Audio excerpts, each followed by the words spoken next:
Are you technically ready? What does that mean to me? It means being technically prepared for whatever comes your way.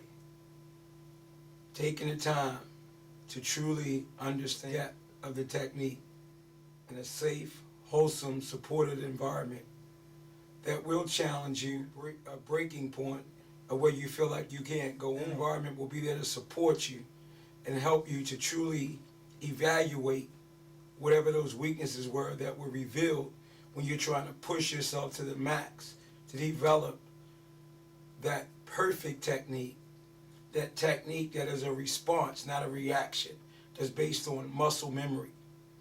Technically ready goes beyond just the kicks and the punches in point MMA.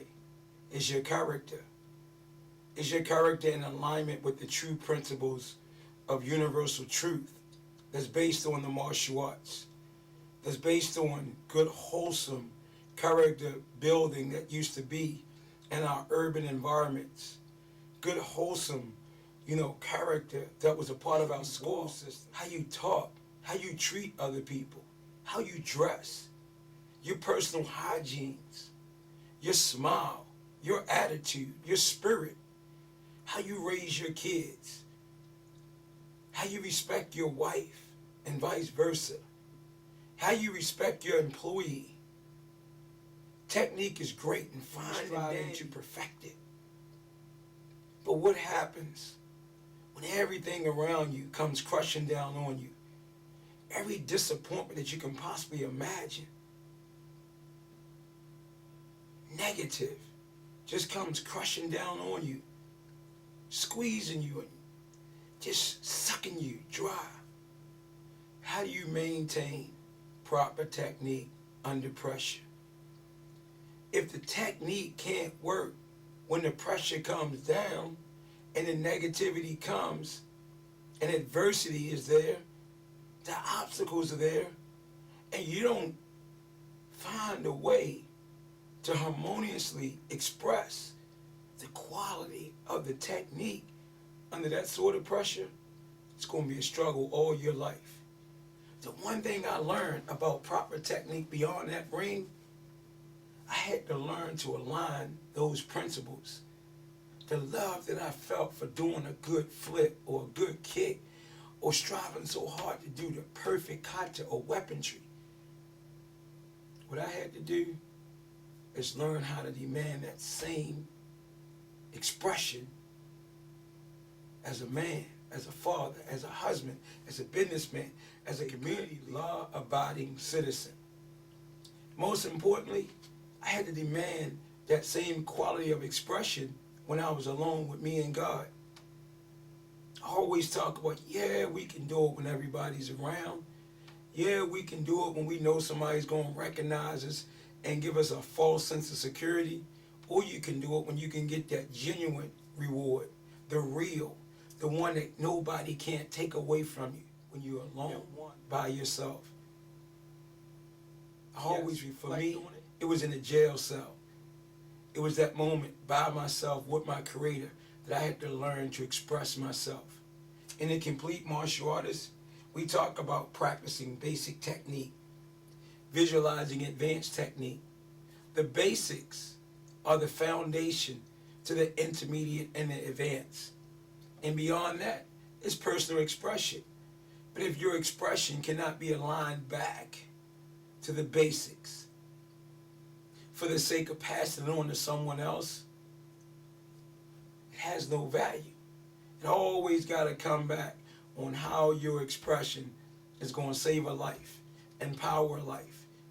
To me, when I think of Point MMA in a recent, episode of UFC on Fuel TV is in Brazil, teaching MMA to the kids of the community, and it just grabbed my heart because I just truly want to be able to get Point MMA in those inner cities, especially with Baltimore. Maybe it's a crazy desire, but I know when I came up, there was always a club, a dojo somewhere.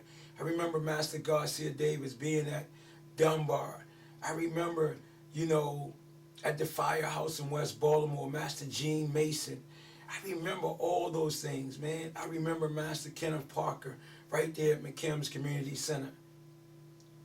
And maybe that dream is like crazy, but I just know that Point MMA can truly, if it did it for me, I know what it can do for so many others.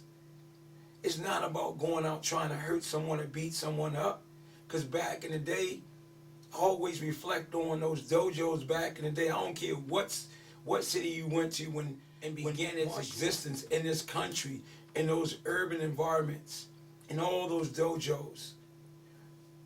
The students were technically correct. They had no choice but to function under pressure. Back then, it was mainly nothing but sparring without equipment. And I can imagine how it was before my time. What I recall, what I remember doing, hands-on experience, people coming in, challenge you from the street, and your instructor, Master Parker, saying, go ahead, work with him. And you got to go out there and realistically do street fights in the dojo and accept the challenge. Yeah, it was fun and it was exciting. And we won.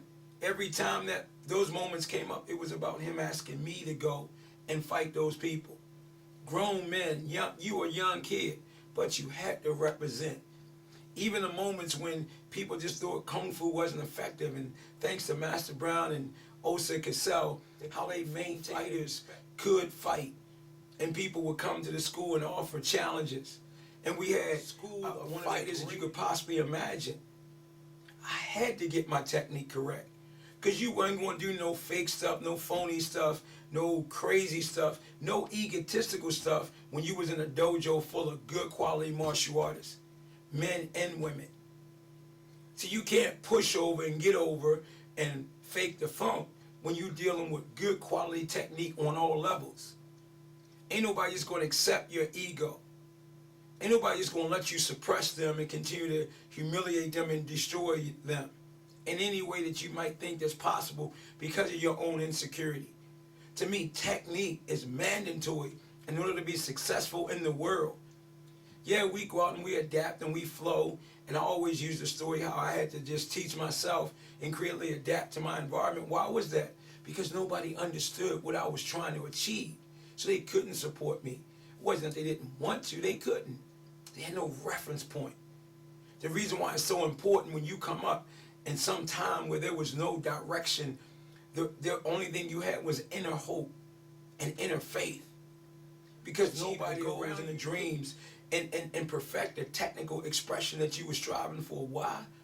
Because you were the beginning. You were the original of that whole evolution.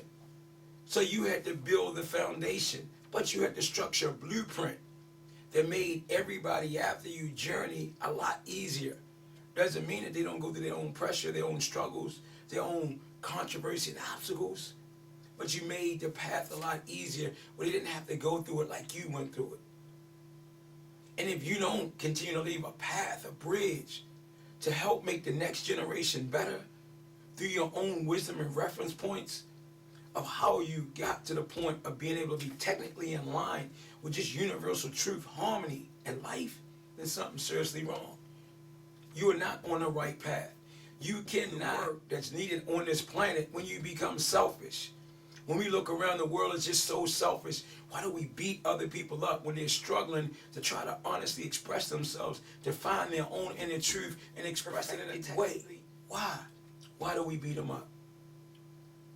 And what we have to do is find a way to come out and fall down. It's okay to get hit. It's okay not to know. A student asked me last night, they said, why don't you call yourself a master? Because I don't want to be a master. Internal mastery to me is a continuous journey. As long as I keep surrendering to God from the inside out, I'm going to be okay. I believe I'm a professor in a lab just trying to analyze and reconstruct his own path of expression and trying to find a truth that allows me to connect universally with everybody that wants to follow the proper laws, universal laws of a higher power beyond human ego and human selfishness. I want to be able to admit when I fall short and pick myself back up through God's help and be an example of what you can become when you stay honest with yourself. External is nothing if the internal is not together. And that's what Point MMA is striving to do.